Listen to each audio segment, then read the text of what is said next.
Good evening everyone. सो बात कर लेते हैं मार्केट ने आज कैसे काम किया, हमने क्या डिस्कशंस कर रखे थे। सो कल वीडियो नहीं बनाया मैंने, ज़रूरत भी नहीं थी क्योंकि मार्केट उसी रेंज में था लगभग एंड उसी में काम कर रहा था जो अपने ने डिस्कस कर रखा था एंड कुछ हुआ नहीं खास। ठीक है, बस यही ये पूरे दिन रेंज के अंदर ही निकल गया मार्केट का।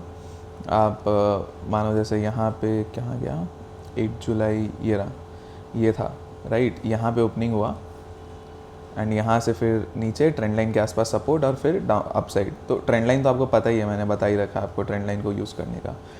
तो ट्रेंड लाइन के पास से ही बार बार सपोर्ट्स मिल रहे हैं। ये ट्रेंड लाइन टूटेगा जहाँ, वहाँ पे एक अच्छा ट्रेड बन सकता है, बट ये डेली चार्ट के हिसाब से टूटना चाहिए या आर्ली चार्ट मिनिमम टूटना चाहिए, तब कि आर्ली आवर की 1 आवर की एक कैंडल इसके नीचे सस्टेन करनी चाहिए। ठीक है, नहीं तो फेक आउट भी हो सकता है। नेक्स्ट है आगे क्या हो सकता है वो देखते हैं। तो हमने बात किया था कि 24,420 के ऊपर अगर निकलती है मार्केट तो एक ट्रेड हम लोग एंटर कर सकते हैं अपसाइड के लिए। 24,500 तक के टारगेट्स हो सकते हैं। मार्केट ने सुबह से ही एक प्राइस एक्शन अपसाइड का बना रखा था, मार्केट ने ब्रेकआउट भी दिया, 420 के ऊपर गया एंड उसके बाद कुछ नहीं किया। 443 20 पॉइंट के आसपास का एक ये मिला, उसके बाद नीचे। तो मैंने तो उसको उस ट्रेड को क्लोज़ कर दिया क्योंकि काफ़ी टाइम कुछ नहीं हो रहा था, तो मैंने एक छोटा मोटा लॉस लेके बुक कर दिया, प्रीमियम डीके हो रहा था। ठीक है, तो कुछ खास था नहीं इसमें, तो इसके वजह से वो ट्रेड क्लोज़ कर दिया। अब क्या है, अब कल के दिन अगर मार्केट इसके ऊपर निकलता है, 440 के ऊपर सस्टेन करने लगता है, तब हम 500 तक का एक ट्रेड देख सकते हैं, 500 तक मैक्सिमम, 24,500। ठीक है, उसके ऊपर निकलना है तो फिर वो निकल सकता है। देखो, जब भी मार्केट एक तेज़ मूव देने के मूड में आएगा तो बहुत तेज़ देगा। अब प्रॉब्लम क्या हो रहा है ना कि ये मतलब मार्केट ऊपर जा रहा है लगातार, ऐसा नहीं कि एक पर्टिकुलर रेंज के अंदर फंसा हुआ है, 10 दिन हो गए, 15 दिन हो गए, हर दिन ऊपर जा रहा है। 2-3 दिन यहाँ पे रेंज में फंसा, उसके बाद ऊपर निकला। अब रेंज ब्रेकआउट हुआ है तो ऑटोमेटिकली दिमाग में क्या आता है, 3 दिन की रेंज है, ये टूट रही है, तो एक अपसाइड में अच्छा खासा उतना ही मूव मिल सकता है जितना बड़ा रेंज है। ये होता है actual price action, actual trading का फंडा टेक्निकल्स के हिसाब से। बट कुछ किया ही नहीं। अब कल इसके ऊपर सस्टेन करने लगे तो हो सकता है मूव आ जाए, तो बट आपका इनिशियल टारगेट 500 रहेगा, इसके ऊपर सस्टेन करने लगता है तो फिर हो सकता है और भी ऊपर जाए। बट कल बैंक निफ्टी की एक्सपायरी भी है, तो एक्सपायरी है तो दबा के रखेंगे इनको। और सेबी की भी न्यूज़ आ रही है कहीं, एक हल्की फुल्की न्यूज़ ये है कि अभी मतलब ये कन्फर्मेशंस कुछ नहीं है यहाँ पे। ठीक है, ये एक न्यूज़ बता रहे हैं कि एक न्यूज़ में बोल रहे हैं कि ऐसा हो सकता है कि सेबी क्या करे, एक्सचेंजेस को बोले कि एक एक्सचेंज का, सपोज जैसे आपका एनएससी हो गया और बीएससी हो गया, ये दोनों एक्सचेंजेस हैं। ठीक है, तो वीकली एक्सपायरी में एक इंडेक्स का ही आप वीकली एक्सपायरी कर सकते हो, आपको डेली एक्सपायरी बंद करना है। तो ये डेली एक्सपायरी को बंद करने के लिए थोड़ा सा सेबी आ रही है। तो ये एक न्यूज़ आया था, अब क्या करेंगे नहीं करेंगे वो देखते हैं, एक्चुअल में होगा नहीं होगा।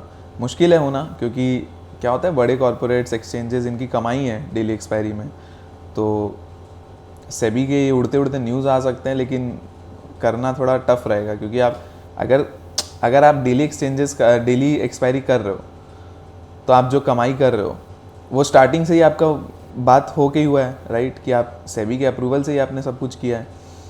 अब वो कमाई रुकने क्यों देगा कोई, क्योंकि आप डेली एक्सपायरी में जब कमा रहे हो तो वो कमाई रुकने क्यों देगा। एक्सचेंजेस अच्छे खासे कमा रहे हैं, रोज़ एक्सपायरी में अच्छे वॉल्यूम्स में ट्रेड होगी, सब होगा, तो वो क्यों, गवर्नमेंट क्यों अपना पैसा कम करेगा, अपना अर्निंग इनकम कम करेगा, नहीं करेगा। ठीक है, तो मतलब जहाँ तक है ये न्यूज़ फेक भी हो सकता है, मतलब फेक क्या, बस एक टेंटेटिव एक न्यूज़ बना दिया गया मार्केट के अंदर कि हाँ ऐसा हो सकता है। ऐसा देखो बहुत बहुत चलता है ये, कि कोई एक पर्टिकुलर टॉपिक पे बता देते हैं कि हाँ ये हो सकता है, कि ट्रेडिंग आवर्स एक्सटेंड करने की कब से बात हो रही है, कितने सालों से बात हो रही है, आज तक हुआ क्या नहीं हुआ। तो वही उड़ते उड़ते बस कुछ ना कुछ आते रहता है मार्केट में न्यूज़, बस। ठीक है,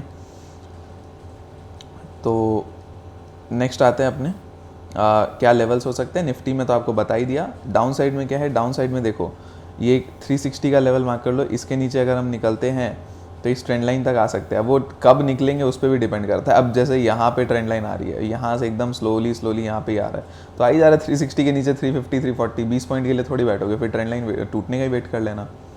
तो उस तरह से करना पड़ेगा, राइट। तो ये ट्रेंड लाइन को बना के रखो, ये ट्रेंड लाइन जिस दिन अच्छे से टूटेगी उस दिन आपको अच्छा मूव मिल जाएगा, ठीक है। बट अगर जल्दी आ जाता है तो 360 के नीचे आप एक ट्रेड ले सकते हो, जो आपको इस ट्रेंड लाइन तक के लिए लगभग 30-40 पॉइंट तो दे कम से कम। फिर इसके नीचे चलता है तो ट्रेलिंग एसएल के साथ साथ अपने बैठ सकते हैं, ठीक है। फिर आते हैं बैंक निफ्टी में। बैंक निफ्टी में देखो सेम है, वही जोन है, वही लेवल्स है। 52,700 इसके ऊपर सस्टेन करना होगा, और डाउन साइड में 52,000 आप 200 को एक मेजर जोन ले लो, ठीक है। ये 500 पॉइंट की रेंज है। इस रेंज में जब मार्केट है तब तक तो ब्रेकआउट ब्रेकडाउन का नहीं सोच सकते। इसके बाहर ब्रेकआउट हो या ब्रेकडाउन हो तब अपने को जाके एक अच्छा ट्रेड मिल सकता है, ठीक है। और अगर आपको नियर स्कैल्पिंग के हिसाब से देखना है तो 52,400 भी देख सकते हो, ये भी एक इंपॉर्टेंट लेवल है। इसके नीचे हम 52,300 एंड 200 तक का लेवल देख सकते हैं 100 पॉइंट करके, ठीक है।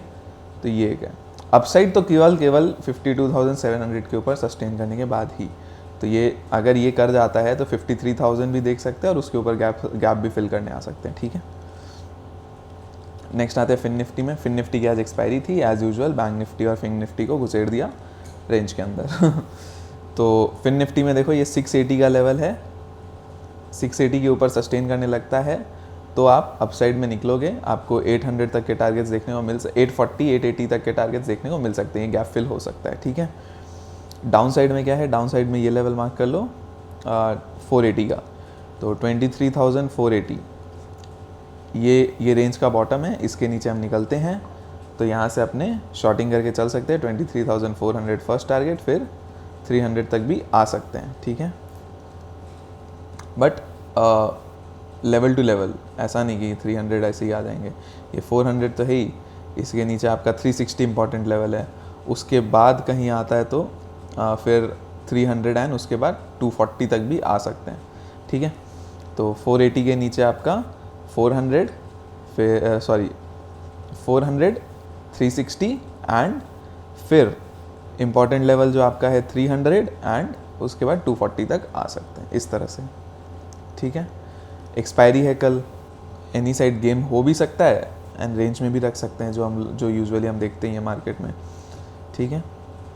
बजट के आसपास, बजट आने वाला है, बजट के आसपास अब हम लोग धीरे धीरे और नियर जा रहे हैं, तो एक वॉलेटिलिटी अब आना स्टार्ट होना चाहिए मार्केट के अंदर, ठीक है। अच्छे मूव्स मिलने चाहिए, तो देखते हैं मार्केट कैसे क्या रिएक्ट करता है।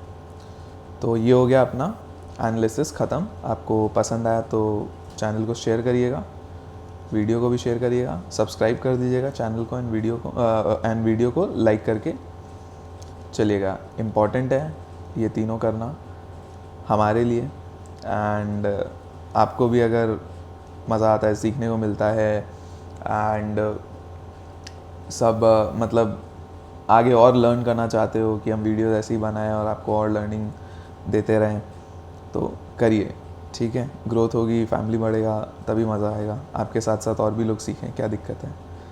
एंड टेलीग्राम चैनल है, ग्रुप आपको डिस्क्रिप्शन में लिंक मिल जाएगा, फ्री टू ज्वाइन है, ठीक है। इसमें आपको गाइडेंस मिलती है day to day market related, ठीक है। एंड आपको न्यूज़ अपडेट्स भी मिलते रहते हैं मार्केट से रिलेटेड। चलिए इतना ही आज के लिए, bye bye, thank you so much. बाकी हम कल डिस्कस कर लेंगे।